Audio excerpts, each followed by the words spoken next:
Welcome. So glad you tuned in on Leap of Faith as we explore Ethos.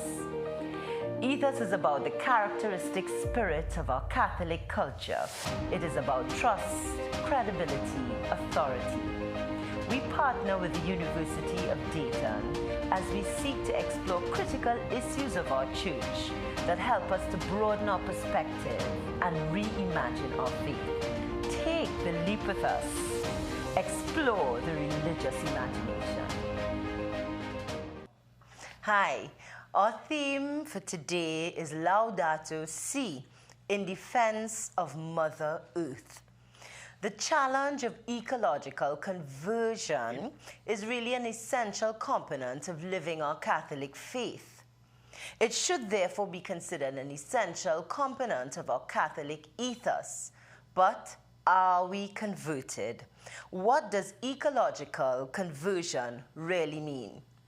By now, we should be familiar with Pope Francis's encyclical on care for our common home, Laudato Si, and we should have watched his movie, The Letter. As Catholics, by now, we should have heard his urgent plea. I ask you, in the name of God, to defend Mother Earth. But have we responded? On our show today, we have some of the champions of Laudato Si. Hopefully, they can help us or remind us on how we can respond.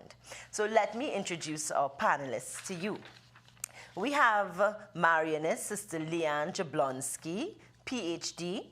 She is a member of the religious community, the Daughters of Mary Immaculate. She's a climate change plant ecologist, educator, pastoral minister, and spiritual director in Dayton, Ohio, USA, with Canadian roots. She directs the Marianist Environmental Education Center that is restoring 100 acres of woods, prairie and wetlands and trails. She's coordinating the University of Dayton's Laudato Si engagement as Scholar for Faith and Environment with UD's Hanley Sustainability Institute and is on the Archdiocese of Cincinnati Creation Care Laudato Si teams and the Ohio Sisters Justice Network. So, Dr. Sister Leanne, welcome to our show. And we want to also introduce to you today Dr. Vincent Miller. He is the Goodorf Chair in Catholic Theology and Culture at the University of Dayton. He is the author of Consuming Religion, Christian Faith and Practice in a Consumer Culture, and editor of the Theological, Ecological Vision of Laudato Si, Everything is Connected. Recently, he authored 2 essays in Commonweal magazine on integral ecology in an old-growth forest and attending to loss in the same forest after a catastrophic wildfire. So, Dr. Vincent Miller, welcome to our show. We're so happy to have you. And we have our own Dominique Heffes-Doon. She has worked in the field of communications for over 20 years. However, her true passion is advocating for the well-being of our collective world, mankind, and all of God's creation. As the author of the children's comic and multimedia content, Spark Child, set in the northern range of Trinidad and Tobago, which seeks to bring children to a more peaceful internal space, she believes it is the purpose of each of us, Catholic and non-Catholic alike, to become stewards of creation. Dominique is a steering committee member of the Laudato Si movement here in Trinidad and Tobago in our chapter. So, Dominique, congratulations for being on the show. Thank you for joining us. And we have, of course, our very own Trini, Sister Angela Ann Zukowski. She's been visiting us here for many years, assisting in developing Catholic communications in the region. She is the director of University of Dayton's Institute for Pastoral Initiatives and the Virtual Learning Community for Faith Formation. Sister Angela Ann is also the co-producer of this Ethos show, and it is thanks to her work, her hard work behind the scenes, that we can meet all of these knowledgeable panelists. So I welcome all these panelists, and I'm excited for our show today. Now, we have seen in the Laudato Si document that there are 7 key goals dealing with integral ecology, which all require urgent response. So here they are: the cry of the earth, the cry of the poor, ecological economics, adoption of simple lifestyles, ecological education, ecological spirituality, community engagement, and participatory action. Today, we'll be looking at the first 3 goals, and in our next show, we will focus on implementation as we explore the next 4 goals. So, Dr. Miller, we're going to start with you. You have written extensively on the topic of theological and ecological vision of Laudato Si. How do we make that first step to changing our visual perception, and in fact really changing our audio perception to tune in to the cry of the earth? Thank you. That's a great place to begin our conversation. Yes, it really can start with just opening our eyes and our ears. If we believe we're part of God's community of creation, we have to participate in the relationships with creation. There's a beautiful line in Laudato Si where Pope Francis says, "The world, created according to the divine model of the Trinity, is a web of relationships. Creatures tend towards God, and in turn, it is proper to every living being to tend towards other things, so that throughout the universe we can find any number of constant and secretly interwoven relationships." Relationships require responsibility, of course. We owe things to each other. But more basic than that, they require attentiveness.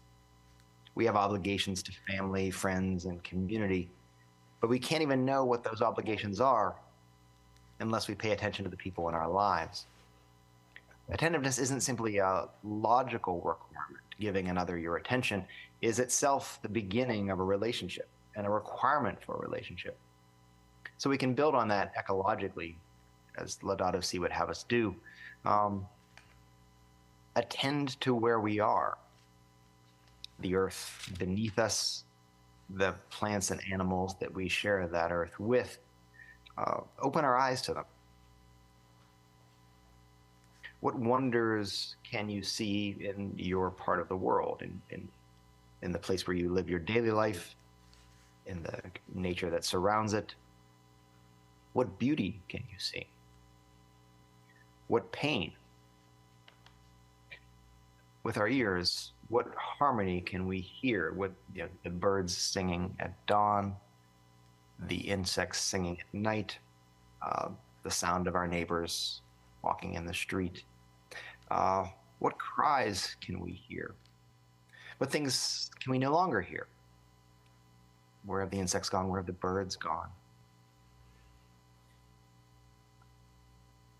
So the first step to conversion is attending, is opening our senses to what's around us, either to see the beauty of what's there or perhaps hear and feel the loss of what is no longer there.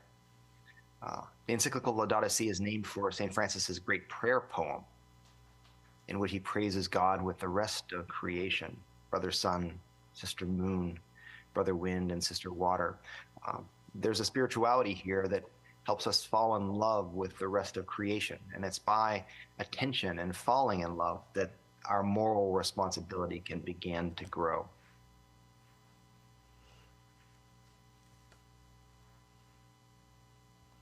Well, Dr. Miller, thank you so very much for that. When you talk about opening your senses, it calls for stillness, to be able to hear, to be able to see. So in our response to that conversion, we realize, and I quote, that living our vocation to be protectors of God's handiwork is essential to a life of virtue. Sister Leanne, you really are an exemplary champion of Laudato Si in the U.S. What response or action is needed for us to truly protect our common home? Well, I think vocation is where our call, our deepest heart's desire, resonate with God's heart. Together with the unique gifts and talents we each have, we can respond to the world's needs. Pope Francis reminded us in Laudato Si that everyone can do something. He wrote it to everyone from all walks of life and all fields of learning. So we must act in every aspect of our lives and our spheres of influence: friends, workplaces, homes, families, communities, parishes, organizations, really all the sectors that the Laudato Si platform is working in. We're also invited to let the message of Laudato Si sink in and become part of us. When I first read Pope Francis' words, it was so moving to me as a scientist, because he was speaking science the way we talk science, and also speaking to my heart in simple, inspiring ways. I couldn't get through it initially because I was moved to tears and my eyes couldn't read the words. That's always a sign of vocational call for me, and I reread Laudato Si regularly for inspiration. We also need to realize the urgency, that we do not have a lot of time. Over 25 years ago, scientists were in consensus of the reality of human-caused global warming. And a group of Nobel laureates reached out to the faith communities, saying that scientific data with our graphs and analyses and numbers can sometimes be overwhelming.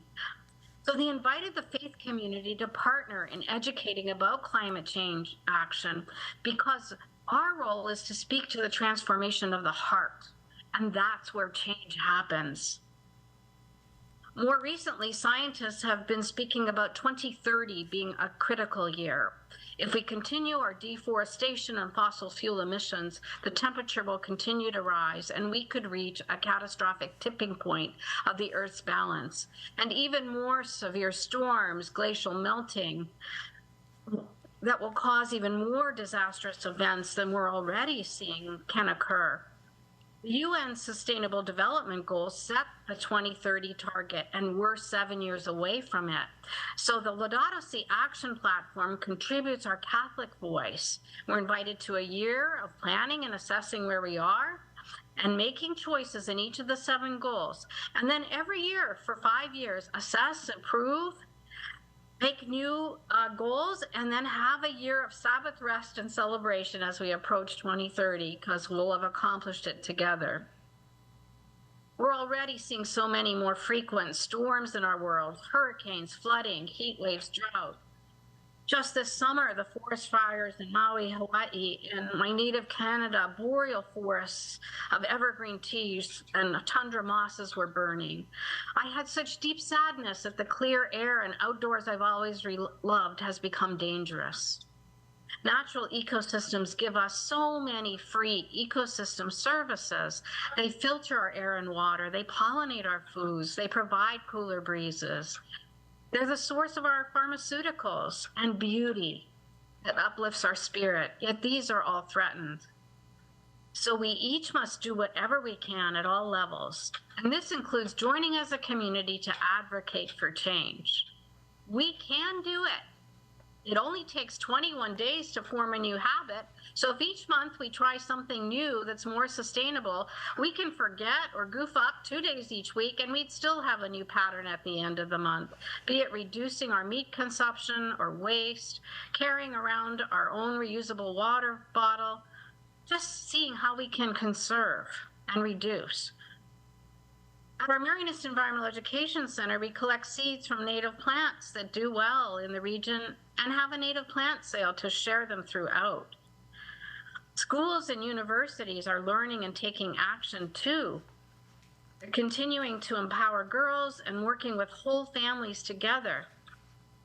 We're also integrating Laudato Si with the mission statement and charisms of our educational institutions. We've created a Marianist Encounters project to share our stories from our lay and vowed religious communities and all of our ministries to encourage one another and share our stories. And we host Zoom educational events just like this one today, so we can learn more together. Thank you so very much, Sister. Transformation of our hearts to resonate with, God's own heart. I love that. So this sister now cries out to us because of the harm we have inflicted on her. We have come to see ourselves as her lords and masters, entitled to plunder at will. The violence present in our hearts, wounded by sin, is also reflected in the symptoms of sickness evident in the soil, in the water, in the air, in all forms of life. This is why the earth herself, burdened and laid waste, is among the most abandoned and maltreated of our poor. She groans in travail. This is just so tragic. As a human race, shouldn't we be ashamed or guilty? I mean, this digs at where it should affect us the most, our Christian conscience. The earth's destruction is a reflection of our own wounded, sinful hearts. We need to face that fact, and the blame lies with each of us individually. So Dominique, we want to turn to you, please. Here in our Caribbean region, we definitely are feeling the impacts of climate change. Our weather is so mixed up these days. Hurricanes are getting more powerful. I mean, sister talked about it. Our reefs are being bleached, our shorelines are being eroded. On a social and economic level, this has a devastating effect on our islands, tourism, fishing industry, and so many other things. Please walk us through what is happening in our region. Thank you, Natasha, and it's such a pleasure to be with you here today and representing the local chapter of the Laudato Si movement. And yes, you're so correct. It is tragic. We're seeing our sea levels rise. We're experiencing stronger hurricanes, tropical storms, changes in our dry and wet seasons, which has resulted, and each of us have experienced this, flash flooding, which impacts not only our homes and businesses, but our general livelihood. But critically, our food supply. I don't know about you, but following on from the COVID-19 pandemic and the Ukraine war, the rising cost of food these days is a serious concern for us, each of us. And I think a major point we have to make at this point is that climate change will only make this worse.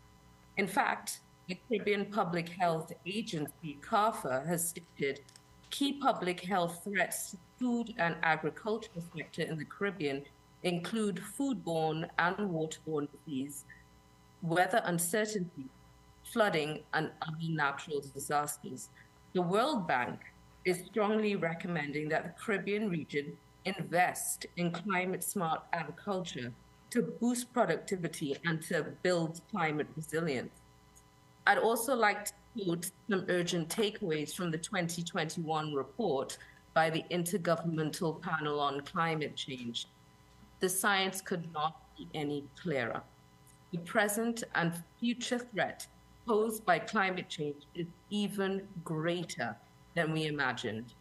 We no longer have the luxury of delaying or deferring action. The Caribbean must act now to enable a secure tomorrow. So what is the science telling us? Global warming has not slowed. The global surface temperature was 1.1 degrees Celsius higher between 2011 and 2020 than 1850 to the 1900.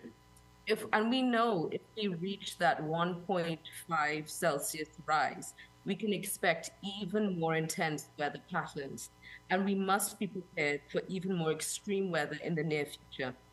This means more intense heat waves like we're experiencing, droughts, floods, and very intense hurricanes. Caribbean rainfall from June, July, August has declined since 1950 and will continue to decline. The evidence is clear that water availability will continue to be one of the most significant challenges for the Caribbean region. It will not be one climate threat or another. It will be concurrent, multiple threats. Hot and dry conditions will have significant implications for our agricultural sector. More intense hurricanes and sea level rise will severely impact our infrastructure and coastal living, while ocean acidification and marine heat waves will impact coastal livelihoods. So the evidence is clear. We have to take action. And as our esteemed panelists have also said, we can. And I challenge everyone who is listening now to make that shift today. Thank you, Dominique. It is really always the poor and struggling countries that are the hardest hit, both socially and economically. And Pope Francis reminds us that our approach must always be integrated. He says we have to realize that a true ecological approach always becomes a social approach. It must integrate questions of justice in debates in the environment so as to hear both the cry of the earth and the cry of the poor. And further on, he says, when we speak of the environment, what we really mean is a relationship existing between nature and the society which lives in it. We are faced not with two separate crises, one environmental and the other social, but rather with one complex crisis, which is both social and environmental. Strategies for solution demand an integrated approach to combating poverty, restoring dignity to the excluded, and at the same time, protecting nature. So, Sister Leanne, this brings us to our second goal, responding to the cry of the poor. How do we do that? I think the first step for me is to put myself in the other's shoes and to feel with them and to recall those moments of solidarity. A pivotal event was when I was teaching Pacific Islander students at our Chaminade Marianist University in Hawaii. When I presented to them the data on melting glaciers, ocean rising, more frequent storms, they were already aware of waste accumulation and decrease in the freshwater lens on their small islands. One of the students said to me, "Are you telling me that my island, my culture, is going to disappear underwater? What are you all going to do about it? Move us somewhere else and ship us bottled water?" Her words shocked me and struck the core of me, and I cannot tell the story to this day without tearing up. And I share it in each talk I give, because she helped me to see my global family connections. What is the story or the encounter for each of you listening? It's helpful to recall them, or to put yourself in the spaces of encounter. Issues intersect in considering climate justice. The very old and the very young, those already with health challenges, single parents, women, and those already experiencing racism are often the most impacted by climate change. Impacts of high heat, storms, and flooding that then leave mold in buildings. Those outdoors in places that don't have shade or can't get to cooling areas are the most impacted. And the number of climate refugees are growing, and many nations are reluctant to welcome them. And this can lead to more violence on our earth. Where can they go? It helps me to remember the welcome that my Polish ancestors received when they immigrated to Canada. We are not called to just acts of mercy and charity. We're pretty good at that as Catholics and people of faith in general. We often come to the aid after a tragedy. We also are called to and need acts of justice to ensure the disaster does not happen in the first place. And that's going to require changes and advocating with legislators, political officials at all levels, from local, regional, national, and global, so that we can have policies that are just and equitable for incentives that conserve energy and resources. Expressing our faith, our voices as people of faith is key. Truly, the call is for each of us to more and more see everyone as our neighbor.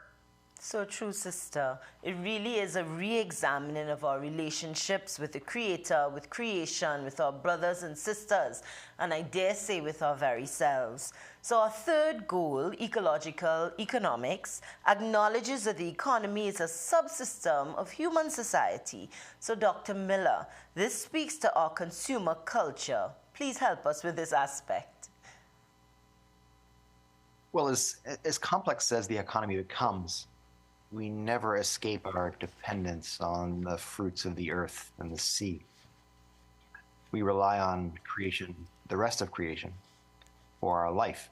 Everything we eat grows somewhere and depends upon a functioning ecosystem, whether we see it or not. Modern economics has contributed much to human flourishing, but sometimes its rules become the laws or how we understand the world, when in fact all of us are still depending upon the earth. Its great contribution of economics is providing a system for the exchange of commodities. And a commodity is an interesting thing, right? We see a pound of beans and we think of them as beans, but when they're in the store, they come to us as commodities. And one of the things about commodities is they don't tell the story of where they come from. We see the package on the shelf or in the bag in the market. We don't know the full story of what they are. We know what they look like and what they cost. Other ways of relating to the earth, hunter-gatherers or even contemporary farmers and people who fish, know their relationship to what they take.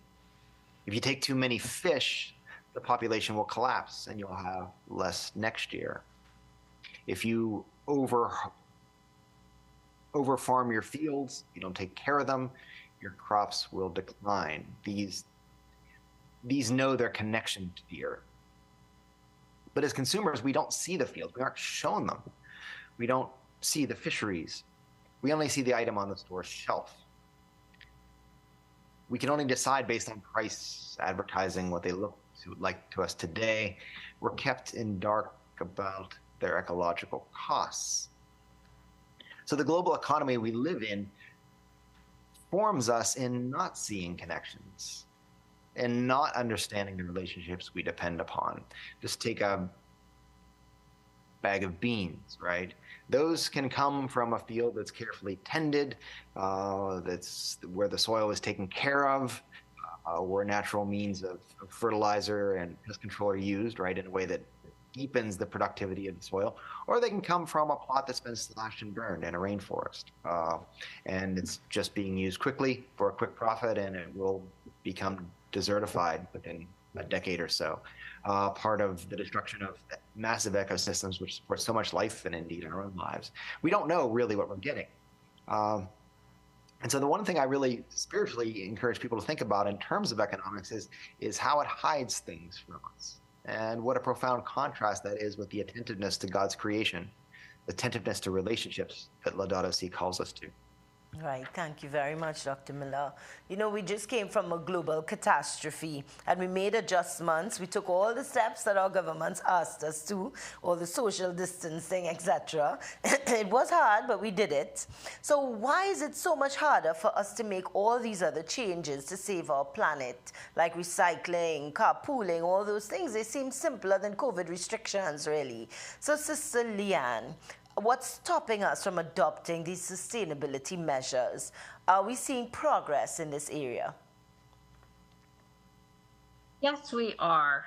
And the overall goal is getting people involved, and they're just rediscovering their faith by putting it in action. I think the impacts of climate change can feel overwhelming and paralyzing when we feel alone. Young people are feeling great climate anxiety and grief every day, but anxiety can be alleviated by taking action. It's a special invitation time for all generations to work together in Mary's Magnificat spirit of hope. If all Catholics in the world and throughout our spheres of influence take action, we can be a successful movement.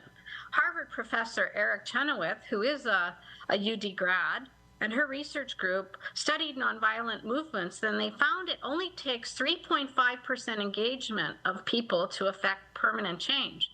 As Catholics in the world, we're 18% of the population, so 5 times that number. So we have the potential, if we join with our global brothers and sisters of faith and goodwill and be the movement of change that slows global warming. I'm hopeful we can do it by 2030. And so are we. So Dominique, how about in our neck of the woods? What are some action steps the Laudato Si in the Caribbean region have been initiating? Thanks, Natasha, and great question, very pertinent. But before I get into that, I actually want to highlight one of the main points that Pope Francis makes in his encyclical Laudato Si. It's the simplest, but yet, to me, the most profound line. We are all interconnected. And this is very important to highlight because for real action and change to happen, we all have to make a mental shift to this idea of integral ecology and integral human development, meaning that our connection with the environment and each other needs to be explored at an individual level. How each of us treat the earth is important. We're not separate from each other or this issue. Climate change, integral ecology, it's everyone's business. So much of the work done by the local chapter of the Laudato Si movement is around awareness within the Catholic community. Between March, April, and May, the chapter screened Pope Francis's movie, The Letter, to key groups of within Living Water, the seminarians, the religious sisters, the ecclesial communities, and most recently on May 20th, the local chapter partnered with the Catholic Youth Commission and Catholic Commission for Social Justice to educate our youth ministry leaders to our role as Catholics to the care of our common home. At each event, the congregations became emotional. And to any viewer, if you've not already seen The Letter by Pope Francis, I do recommend it because it is an open letter to humanity.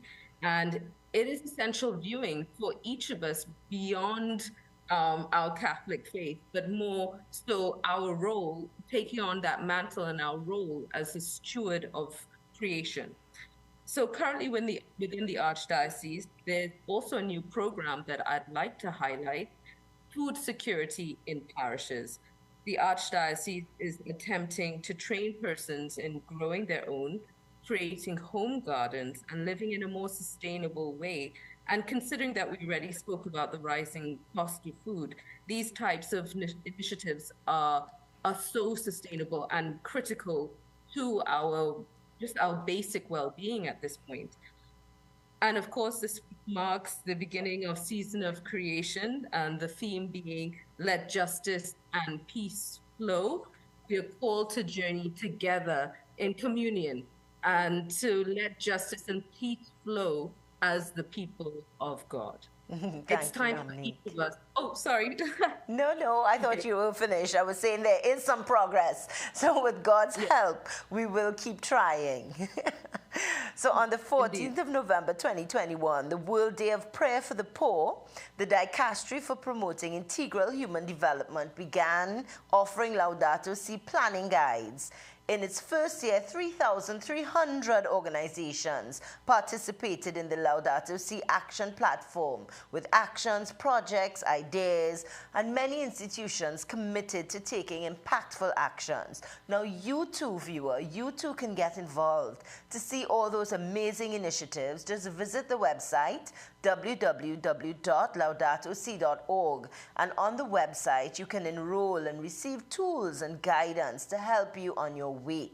So Sister Angela Ann, can you give us your closing thoughts on this, on all that we've said, all the panelists have shared, please?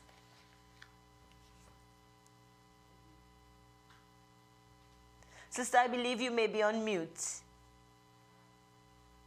You. I want to say, I think we have many wise ideas that have come to us, so much wisdom, that I hope that those who are watching this program will think about ways how they can implement these ideas, not only in their own life, but within their faith community and their neighborhoods. as Dominique says, that's what's going to make the difference in each of our lives. So I want to thank everybody. It was a wonderful conversation. Really, really deep and thought-provoking. So we want to leave everyone with a quote.